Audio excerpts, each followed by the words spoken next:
in the last couple of weeks myself. I know that today there's a lot of meter reading. The website is crashing. The government is trying to do everything possibly best. I was following, what Biden was saying in America yesterday, releasing about a million or somewhere around there. Yeah, 1 million. 1 million. So it shows that as much as we are not happy, most of us, with the current situation that is happening globally, but I wish we can do more, to also, stop it, which we can, because what is happening around the globe is one of the reasons why we are facing these difficulties. And the only thing we can say is, the weather is going to get better. That means, we might not be using as much of the energy that we used previously. But that doesn't mean that, the energy is still not something that we should be concerned. We should be concerned, but like I said, let's hope that things will be much, much better as we continue to tell our people around the globe. Maybe there's a way that you might be able to save a little bit from the current crisis so that, your energy bill does not continue to be increased. But definitely a lot of householders will feel the pinch of these new changes that is coming up. Yeah, interestingly, they've been talking about the windfall for the oil companies, which we know that Nigeria is an oil giant. I mean, I don't know what number they call it across the globe. Is it number 4 or number whatever? But they are when it comes to oil, and this is the time where people are making windfall. I mean, the oil companies are making windfall profits there. Now, has Nigeria or the government come out to say that, look, we are making some windfall, and therefore maybe fuel prices in that part of the world could be adjusted so that people can live a bit comfortable? Well, it's a different thing entirely when you look at Nigeria as a whole, and the reason for that is the situation in Nigeria is quite alarming. When you talk about crisis of energy itself, a lot of Nigerians have been facing a big in terms of the energy. Most Nigerians will probably not use gas system because it's very, very expensive. But most Nigerians will use the PMS, which is also known as the petrol. And the reason why a lot of Nigerians are using the petrol is because of the lack of electricity in Nigeria itself. So that means that the current situation in Nigeria, as it speaks right now, means that you're going to see the World Bank has already said that a stagnant of the poverty level in Nigeria. Nigeria still remains the capital poverty of the world, and including that with the insecurity that is fighting the citizens. A video that was sent to me yesterday, we're going to discuss that later on during the program. It's not something we can share because of the community standard, but almost 8 children were butchered to death by the same terrorist. Well, listeners, that is what is going on. But if you just take me off the camera just for the 30 seconds. Okay, yeah. Okay, listen, just bear with us while we get Mr. Lively back on. Well, this is what is happening across the globe, but especially pertaining to what is happening in Nigeria. We're looking at oil companies that are making windfall. How is Nigeria, are the citizens actually going to be benefit? Are we going to see any improvements on their lives? Well, after all, if you have a huge oil deposit and then you are mining and doing all, I think that it would have been good that your people will also say that, look, we've also benefited from it. But what do we see? Well, Mr. Lime, you come there to bring you more from Nigeria. Kaduna reign of terror kills 7 soldiers. Nigeria Air Force raised bombs on forest. How has this come about? Well, the situation since Monday, well, not literally Monday, since Saturday, it's something that is quite concern to millions of Nigerians from different parts of the globe after, the attack that we saw on that particular train network in Nigeria. But what we've now also been saying is that we're now also seeing that more Nigerians are asking questions, how did all this happen? So the headline this morning says, Kaduna reign of terror. Terrorists kill 7 soldiers. The Nigerian Armed Force rains bomb on the forest. Is it about putting the bomb in the forest or getting the intelligence in the first place? Quite a lot of question is. The combined team of the soldiers and operatives of the Department of the State Services and Police have been deployed around Kaduna to locate and possibly rescue passengers that were abducted. We have not been given the total numbers of people that were abducted, but what we know is, these terrorists could adopt as many, just as they've done in the previous time, like the Dakshi, where, people were, kidnapped, and I'm talking about in large numbers. So this time around, we hope that, the military will be able quickly, to contain and bring back those that have been kidnapped.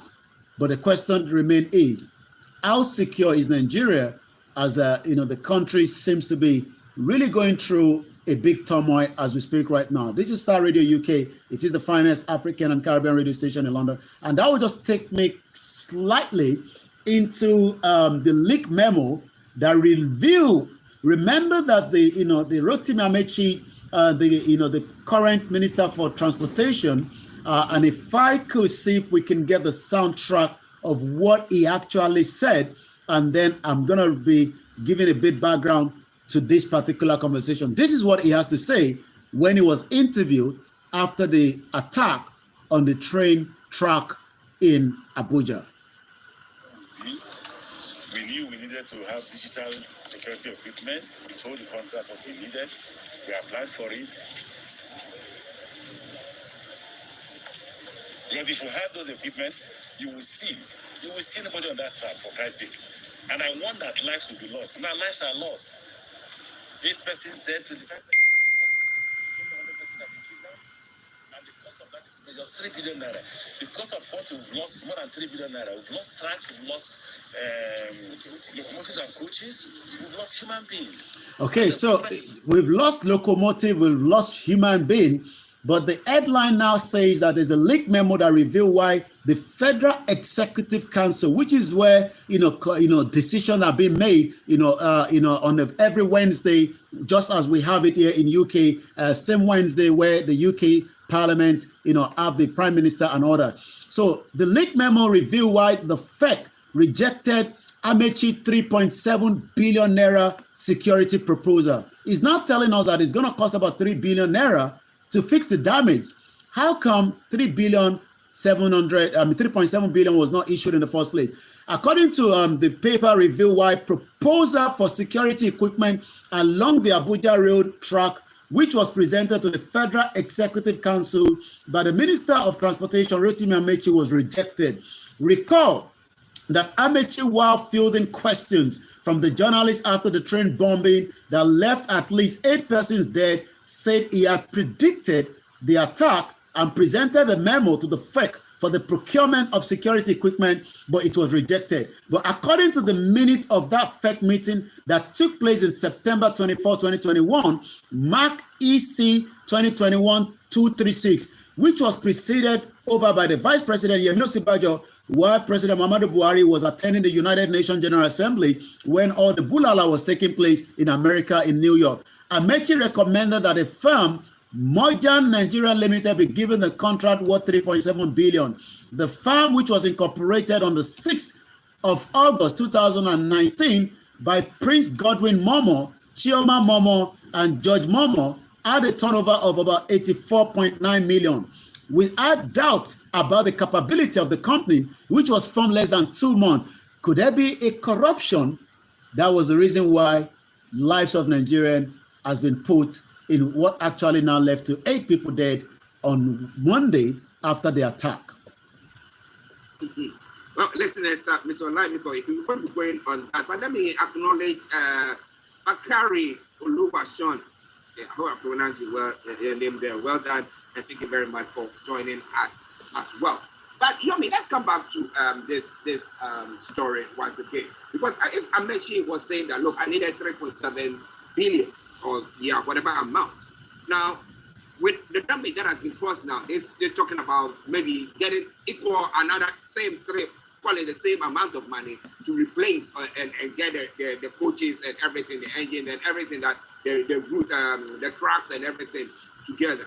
But So is government accepting responsibility that it was a failure on their part to release these funds that has caused the life of these people to be lost, or government is just going on to say that, look, well, this man, he wanted that money, maybe he was going to use it for something else, but we didn't want to give it to him. Which is it? Well, government doesn't, admit to failure. I think it's not just in Nigeria. I think it's around the globe that, a government is going to come out and say, that we would accept or admit to what has actually happened. What I think is happening is, Nigerians are asking questions, if the Minister for Transportation, and this was the headline then on a Monday. Admit to failure. Okay, sorry. I think it's not just in Nigeria. Bear with me there. Around the globe that the government. Yeah, we're taking that down. It's just the other transmission that was, broadcasting behind it. So, yes, I think. What is actually happening? Yeah, that's what it. I think is happening So, is if the government, let me show us the headline that we saw coming out in Nigeria on Monday after the terror attack where 8 people were killed. This was what has led to this conversation. Kaduna train attack. I warn that lives will be lost.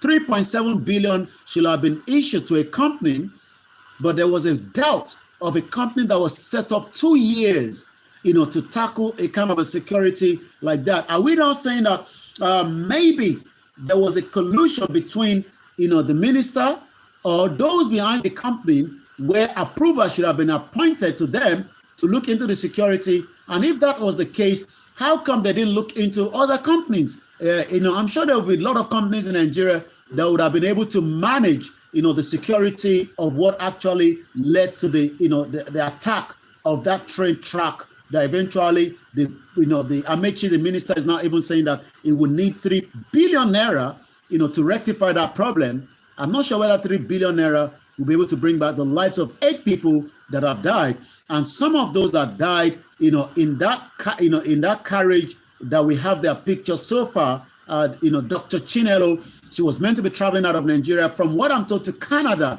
to start up, think, a new career system. But eventually, she didn't make it out of Nigeria, and that is why we say most of the time, may Nigeria not happen to you, because if Nigeria happened to you, it might be something that would affect you. Also, we know that the Nigerian Bar Association lost 3 of their colleagues. Likewise, the TUC as well. So you could see that 8 people have died. Numbers of people are still at the military hospital, and likewise, we don't even have the total number of those that are being kidnapped into the forest by the terrorists that have committed more havoc up to the early hours of this morning, where there was carnage in Kaduna. And that is why the first headline was saying that Kaduna, reign of terror. This is Star Radio UK, your finest African and Caribbean radio station in London, and I'll slightly come back again to you in the studio. Well, listen, it's Mr. Online for you. Very, very worrying story there. But Abraham Mawula says Nigeria government are support of the terrorists. He is coming out straight. He said Nigeria government are the ones supporting the terrorists. But he is coming from the point where if an expert or the minister in charge of transport said that we need this money to protect the people, and you didn't release it, and then the next moment anything happened, then what? Okay, the reason why I was laughing is, we were talking about the energy, right, that the gas, and Olatunji Awofeso says, I use electric blanket most of the time. He's also saying there as well, the Nigerian army and the security service and intelligence are underfunded and badly trained. He's also saying it is a shame that the Nigerian transport sector should have been the duty and function of the state government instead of the central government. The unitary federal system is really destroying Nigeria. It goes back again to who should take care of the security. Should it be the state?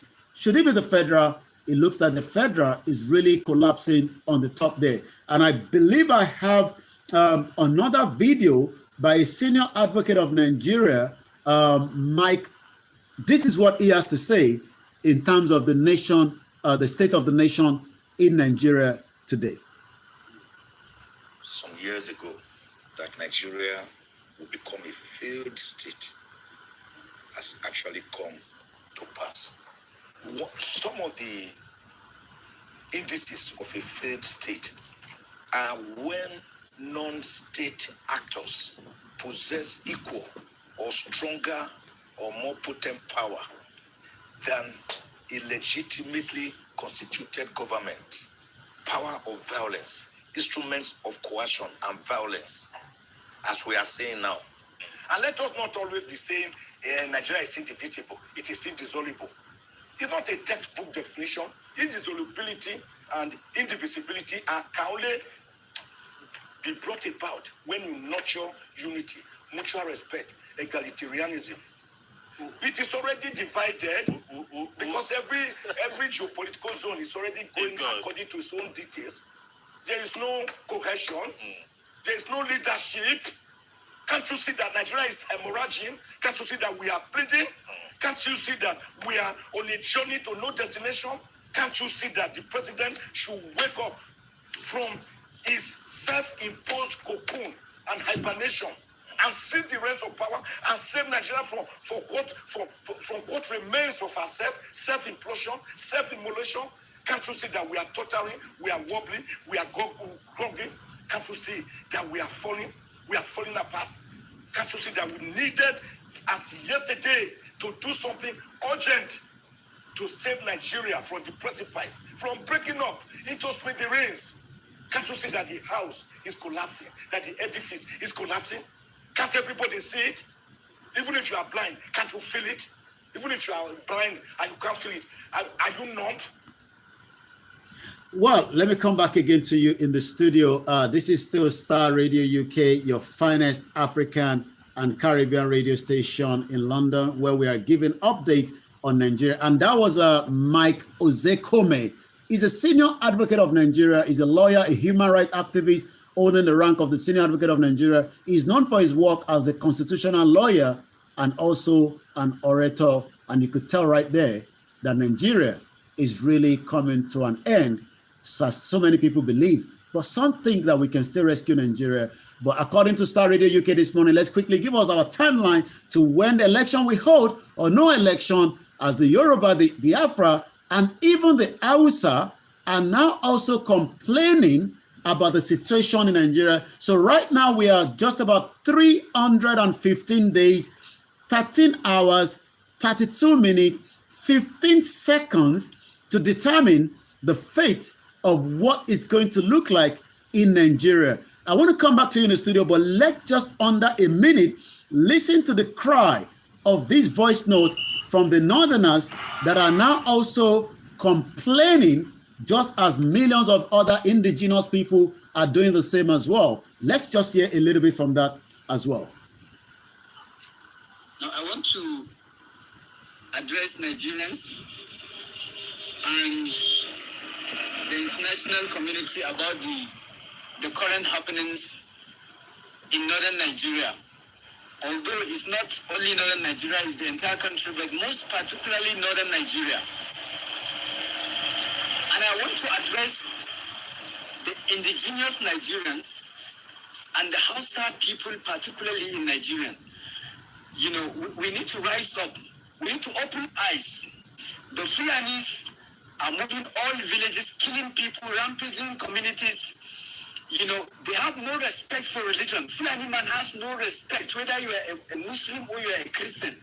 I myself that is addressing you, I'm a Hausa person. These people have no regard for religion. If you are thinking it's about religion, you better open your eyes. The indigenous people in this country and the Hausa people need to rise up and open their eyes. This is not about religion. It's about... All right, I'm going to leave it there. And let's come back again to Starr Radio UK. It is the morning show. It is April 1st. This is not April Fool. A lot of Nigerians now are asking the question from the point of the indigenous, not even from the point of a Nigeria anymore. Well, listen, it's quite an interesting few voice note that we've had during these updates. But let me say good morning to Sam. He says Nigerians are not supporting terrorists. They are. It means that Nigerian government are not supporting terrorists. It means that the Nigerian government is a terrorist. All right. Now we need to make sure that is true. Amaya says good morning to you. Amaya, I hope you are doing very, very well. But if you are listening to us, I'm asking this question: with this insecurity and the fact that now it's not only the Southerners who are calling for maybe a cessation or the dissolving of Nigeria and everything that is going on. I mean, look at what happened in Kaduna. Look at what is happening in the north And all those things that people cannot go about their duties. I mean, normal. Again, you are traveling, you're not sure whether you're going to get to your destination, not because of accident per se. No, accident is also happening, taking lives of people, but because you could be kidnapped, you could be killed. Is Nigeria becoming a failed state? I want to hear you from there. I might just say, Dr. Obadia Malafia revelation in 2020 says it all. Well, thank you very much on that. Thank you very much on that. But Yomi, when it comes to the number of people who died in that Kaduna train attack thing, now, have they been buried? Has government released them? What has happened to that? Well, so far from what we know, more people are still, asking questions of where their loved ones are. I mean, what we know from the information coming out from Abuja is 9 people were killed on the Abuja-Kaduna train bombing. Dozens of people are still taking medical treatment. We don't know the numbers of people that have been taken away, and some have returned back to their loved one as well. The question you ask is, whether people have been burying their loved ones. I don't have that information, whether, the bodies have been returned back to the family. But what I do know is, more people are still asking the question, 5 days, how did intelligence fail to pin down that there will be a bomb attack on that particular route? It's not just that. On Tuesday, we saw in Gidan the same route. And just yesterday as well, not a very good news, where there was another IED that was used to derail a train. The driver died, unfortunately, in that particular. And this says it was reported that yesterday, Thursday, 31st of March, around 11:30 a.m. The problem in Nigeria is, you hardly get the news coming out in time, because remember we discussed this yesterday, about 34 million Nigerians are out of coverage. So should anything happen in anywhere in Southwest where there's no coverage, it might take about 48 to 24 hours before somebody is aware, and before that is reported back, to a community where there is internet and people can get the message. So because we were here yesterday, but it was after we left the morning show that this news was coming out of Nigeria after so many hours. So yesterday there was another terrorist, it was reported that yesterday around 11:30 a.m., terrorists removed a section of the railway line along Kaduna and Zaria line. It resulted to the derailment of an ongoing train on the line, leading to the loss of the life of the engineer driver. And the question again is, how safe is Nigeria on air? How safe is Nigeria on the road? How safe is Nigeria on the train, on the sea? These are questions that millions of Nigerians are asking on a daily basis. This is Starr Radio UK, your finest African and Caribbean radio station in London. I come back again to you in the studio. Well, listeners, quite sad stories of happenings there. Well, pertaining to the question that I did ask, whether Nigeria, with everything that has happened, is becoming a failed state. Well, San says that, Nigeria is not becoming a failed state. It is already a failed state, and UK government knows about it, but turns a blind eye to it because of their interest. And remember, every time we talk about this, and Frank will say that, the West have got permanent interest, not permanent friends. And therefore, so far as they are milking or they are getting something from you when you are doing bad things or bad things are happening, they wouldn't say anything because so far as their interest is being protected there, that is all that they need. And I saw in the background one of the papers that you posted, they were saying that Algeria is paying unemployed with the windfall that they are getting from the oil, but Nigeria is using that as a subsidy. Now, you look at that, that is, oil windfall, and it says that, let me read, those of you who are looking at it, so oil windfall, Algeria pays jobless citizens as Nigeria spends on subsidy. But the question is, are the citizens actually seeing what is going on? Are they feeling it in their pockets at all? Or things are even tougher than they look? Let me read a couple of comments and then I'll come back to you, Yomi. I might say Dr. Obadia Malafia said, total ethnic cleansing in 2022 is imminent. Now, we will all chop breakfast. It's lunchtime, but please don't wait until it's dinner. Okay, Abraham Mawula also said, Nnamdi Kanu and Sunday Go are called terrorists. What will Nigeria government call those that are killing innocent Nigerians and attacking train invading villages. What would they term them? I don't know whether super terrorists or whatever they would want to call them. I don't know whether you have some comments there that you want Well, yes, I will first say, the power and the function of the Nigerian presidency is too much. Nigerian presidency has 68 functions. The UK has 9 functions. US has 7 functions. It seems a shame the Nigerian transport system should have been the duty and the function of the state government. We read that already, but I think it's talking about, the function. Quite right. You look at the function and the role of each of our local government here, which an election will be coming up in May, and then most people would have to be taken off if they're not doing the needful. You can't bribe anybody. People will vote their conscience come May. I think May 12th, if I'm right, when the local government council will be coming up. So, but in the difference in Nigeria, the local government is not functioning. We have about 774 local government. Some local government are completely out of the jurisdiction of the state governor because it has now been taken over, by the terrorists. Even yesterday, I was looking at another report that was coming up where people are now paying through the bank system to the terrorists as well. According to the Daily Trust, kidnappers in FCT began collection of ransom through the bank. Wow. So interesting. Now, if they are, the security agencies just need to have a lead as to who is taking it. So if they are having their link from the bank transaction to know who received that money, then they know where they are. So throwing bombs into the forest, I don't know whether they just want to do something. Ghanaians will say, just doing some hanya, just throwing something, just people to think that, yeah, we are around. You don't know where exactly these kidnappers or these terrorists are.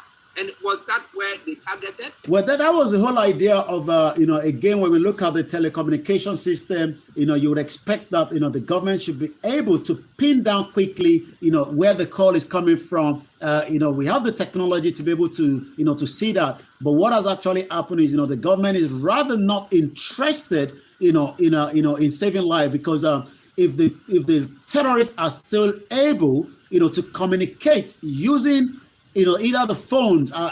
This is happening now. We're just trying to catch up. I was watching a video this morning. Somebody that was going to, Benin to bury a mother. They were kidnapped. About 6 of them. Even the dead body was taken as well. And wow. This video was just. I saw that video this morning. So the question again is the security intelligent doing enough? And that is the headline that I was just talking about earlier that says the kidnappers in the Federal Capital Territory began collection of ransom through the banking system. So it shows the problem that we have that needs to be quickly looked into. We do know that the country itself is the number 3 when it comes to the global terrorism index, but the question remains is for how long must Nigeria, face these difficulties, on a daily basis? This is Starr Radio UK. I'll come back again to you in the studio. Well, listeners, Mr. Olani Koiki for you, bringing you updates from Nigeria. And let me salute each and every one of you who has joined us this morning. Those of you on the Facebook, those of you on all the other social media platforms, we salute you and we love you very, very much. Amaya says that if we all wait to eat dinner, that will be final wisdom. At 90 minutes, it's over, meaning you lose your identity. A word is enough for the wise. Okay? Yes, that's what Amaya is saying. But what do you think? We want to know, Nigeria, is it failed or is it failing?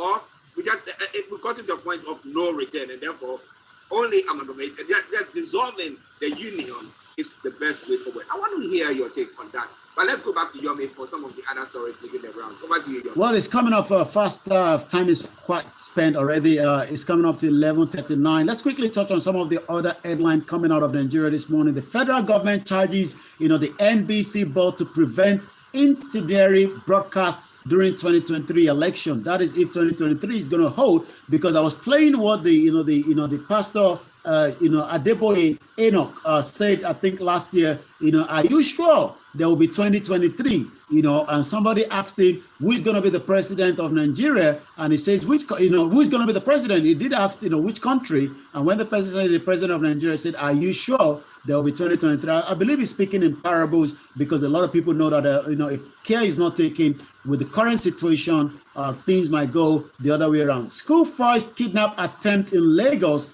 Again, the headline coming up again: challenged by train attack, doubted by the nervous nation military launches. That is also coming from the headline. Let's go back to some other headline. The external reserve lost $313 million as oil prices fluctuated. We're going to touch on that, because the more we are not getting more from the crude oil itself, the more problem it is, back for those, that is meant to be, running the affairs of Nigeria. So the headline says, external reserves loses $313 million as the oil prices fluctuated. According to the Nigerian external reserve, fall by $313 million last month, March, according to the figures obtained from the Central Bank of Nigeria on Thursday. The CBN figures show that foreign exchange reserves, which commenced March 1st, 2022, at $39.86 billion, fall to $39.55 billion as of March 2030. So we're not making a lot of money, even though we know that almost $3.26 billion value of crude oil was stolen between January last year and February this year, according to the information that we discussed last week. I'm going to touch on just straight to the social media because of the time constraint, then come back to you in the studio. Once again, more conversation, more people are asking questions, regarding, the failure of the government to protect Nigerians, as more people are now asking, if Nigeria is trending at number 5 this morning, and let's just quickly look at what is trending this morning on the social media. El Rufai says they know the camps of the terrorists who attacked Kaduna airport and train station, yet the federal government refused to do the needful because these terrorists are Fulani. Meanwhile, the Nigerian army is committing atrocity in the southeast in the disguise of fighting IPOB. This is coming from Sonto Okonko at General_Sonto. Ifa Funshaw at Ifa Funshaw Graphics says the only people trending the attacks in Kaduna Abuja airport attacks are the southern Nigeria, not the Arewa Twitter in the north. The only time you will see those ones raising their voices is when they are fighting Allah's battle. You will never see them fighting hunger battle in the north. So she's saying that at the moment, those that are crying and shouting of this train attack are from the southern region, while those from the north are not doing the same. Let's go and look again. Ifa Funshaw again says Kaduna is a military powerhouse of Nigeria. Once Kaduna falls into the hands of the bandit terrorists, Abuja too will fall. Nigeria's story will be like the Taliban in Afghanistan. According to Simon Ekwa at Simon_Ekwa, the next exposition is on Ekeremadu. He refused to talk about how the Nigerian Boko Haram army are burning villages in Biafra land, ethnic cleansing. Ekeremadu, it is time to break your table and scatter it, according to him there. I'm going to take one more. I'll come back again to you in the studio. Lawless Nigerian police have now rearrested enslaved 21-year-old woman Glory Okoli weeks after release from Suleja prison. According to Dr. Duke at Okula_priest, they said he won't declare. He has declared. They said he won't buy the form. He has picked up the form. They said he's not politicking. An aspirant has stepped down for him. He does the right thing at the right time. Peter Obi is coming to rebuild Nigeria for every one of us. Will Peter Obi have any Nigeria to build for every one of us? That's the question that is being asked. But Amaya says that Yoruba, it starts from here. It says failure, failures. That means it's gone totally. And that goes on Yoruba. How many times did I call you? Wake up. Well, it's calling on the Yorubas to wake up. Okay. And then Ola says, UK are the problem in Nigeria. They are behind the Fulanis just because of their selfish interest. Those blood are on the UK's hand. Wow, that's quite a strong one there. How somebody asked the question, how has the UK been supporting the Fulanis? Because it's up to the government to do whatever. But let me see, Yomi, do you have any Do you have any inkling as to how the UK is supporting the Fulani? Well, I think history will always go back to play itself, just as we saw Kate and Kate Duchess and Williams travel to Jamaica. The question again is that there's evidence based that Nigeria was put together in 1914, during the British colonization and the era of that time. But in 1957, 1958, while they were discussing, in terms of the independence of Nigeria, evidence base shows that the first election was rigged by the British government in 1959 that allowed power to be taken to the northern part of the Nigeria. And as of today, a lot of Nigerians still believe that the power from the British is still behind the northerners, and that is where I think where the comment is coming from. Okay, I get it. Thank you very much. Ola says, I have an intel on this accusation. Believe me. Wow. Okay, Ola, you can send that into Yomi. If you have his contact, just send it directly to him, and then we will look at it. We will not put it in the public domain, but we'll look at it as well. But let's start Radio UK 11:46 the time. Yomi, before we go. Well, we were back again same time tomorrow. Same time on Monday. It's a Friday edition, but the weekend is all about the Starr Radio UK. Make sure you tune into all our programs that are coming up to Sunday. But I'll be back again on Monday. But there is a breaking news coming from Abeokuta where baby gunshot everywhere, fighting between custom and those carrying rice. My girlfriend just sent me. It's happening right now in Abeokuta. This has been from one of our listeners. I will say stay safe wherever you are, and let's continue, to be very vigilant wherever we are as well. This is Starr Radio UK. I'll be back again on Monday morning for continuation of the news from Nigeria. From now, I say very good morning and bye for now. Bye. Okay, a few of the comments there for you as well. Abraham Mawula says the Western media are in support of terrorists in Nigeria. If not, why can't the media talk about what is happening? Okay, that's why we sit here and then we talk about everything. We try to.